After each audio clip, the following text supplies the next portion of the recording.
Ngayon, sa Bitcoin at sa ibang cryptocurrencies, quick technical analysis lang tayo dahil wala tayong news ngayon na magpapagalaw ng market at Sunday weekend walang masyadong volume. Pero kung makikita nyo nga sa chart ng Bitcoin or price ng Bitcoin is nagre-retrace nga siya na bumababa. Bakit? Ayun yung alamin natin ngayon sa technical analysis natin. So let's go.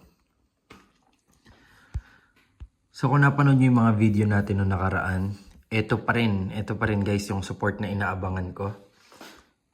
Which is yung dati niyang resistance noong 2024. Nasa 1-day time frame ako, Binance.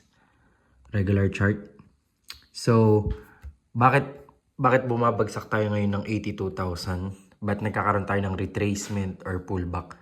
So, baba agad ako sa 1 hour time frame. So, ito yun May binrake niya tong trendline resistance natin. Sorry, trendline support natin. So, ang nangyari is breakdown. Tapos, nag-fake ulit siya na umangat. Tapos, binaba niya tayo ulit, So, ingat kayo sa mga ganyan. Kapag pumapasok kayo ng trade, intraday or swing trade, malakas makaliquidate, lalo yung mga gantong week. Ayan, nang liquidate lang yung mga ganyan. So, punta naman tayo kay Ethereum. Kung mapapansin nyo guys, si Ethereum, nag-post ako ng short video sa YouTube ko nito nakaraan. Ito rin yung inaabangan ko kay Ethereum, Ayan, may multiple bounces tayo sa horizontal trend line natin na to. Pero bakit bumabagsak ng tuluyan si Ethereum? Dahil binrake niya tong trend line support. So, matandang support to guys simula 2022 kaya medyo malakas yung pagbagsak ni Ethereum, malaki yung bagsak. At saka ano na nangyari? So, yun na nga, nagtuloy-tuloy na. Ito yung trendline support na yun. Nagtuloy-tuloy na nga yung bagsak niya. Ito na yung kinrate niyang candle. Ngayon, papansinin nyo to guys. Zoom in ko lang. Ayan. Ano yung napapansin nyo rito sa pattern na to? So, ang ano nito, Ito na, parang yung chart ni Bitcoin kanina. Ito siya. Dahil correlated lang sila, binrake niya yung trendline support na to. Nagkaroon ka ng fake or liquidity grab sa part na yan, ng liquidate ng mga nag-scalping. Tapos binagsak ka ulit. Pero ito yung pinaka-importanting nakita ko dyan guys. Bear pennant or bear flag kung tawagin nila. So hindi naman sure na ayun talaga yung mangyayari, pero dahil nga sa malaking picture, sa 1-day time frame, bigger picture, binrake niya tong support na to, na 3 years support.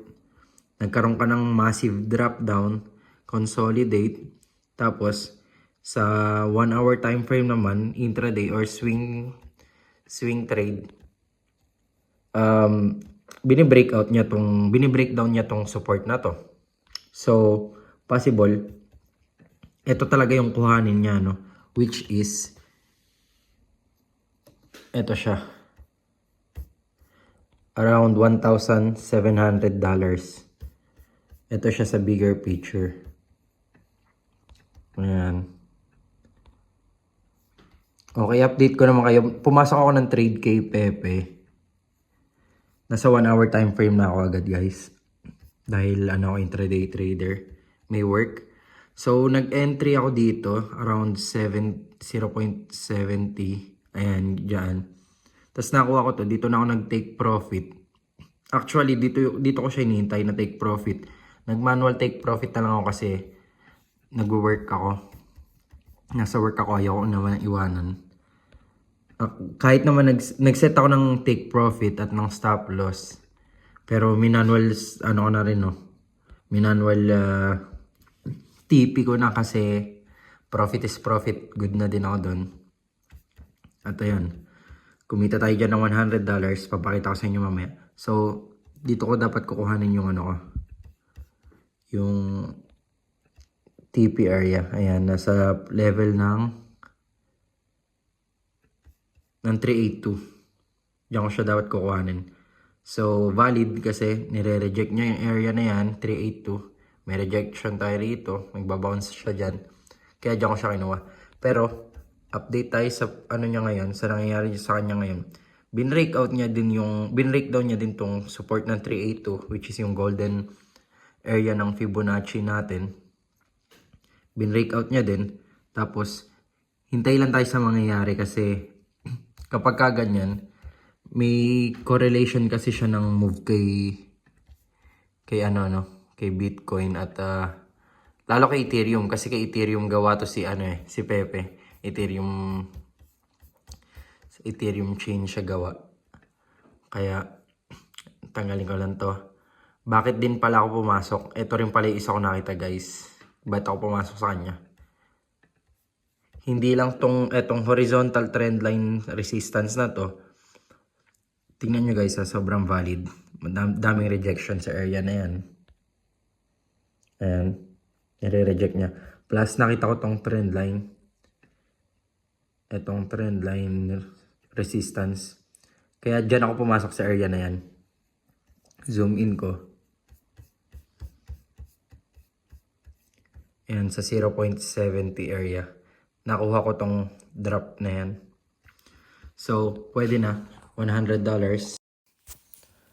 Ito yung una kong take profit. $55 actually. Nag-iwan ako ng kalahati. Kalahati yung tinake profit ko. Plus, ito na yung manual take profit ko na din tong $45. So, in total, $100.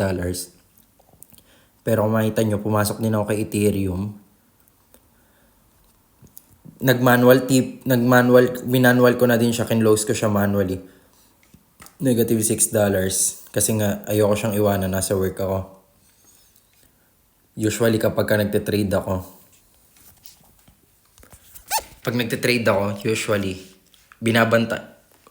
minsan babantayan ko kapag marami akong oras or lalagyan ko siya ng stop loss at ng take profit. Pero kapag okay na ako dun sa profit, kumbaga nakuha ko na yung dapat kong kuhanin, tinitipi ko na siya kasi hindi mo masabi sobrang volatile talaga nitong crypto. Minsan, gagrab talaga yung liquidity price mo, tsaka ibabagsak or itataas yung presyo.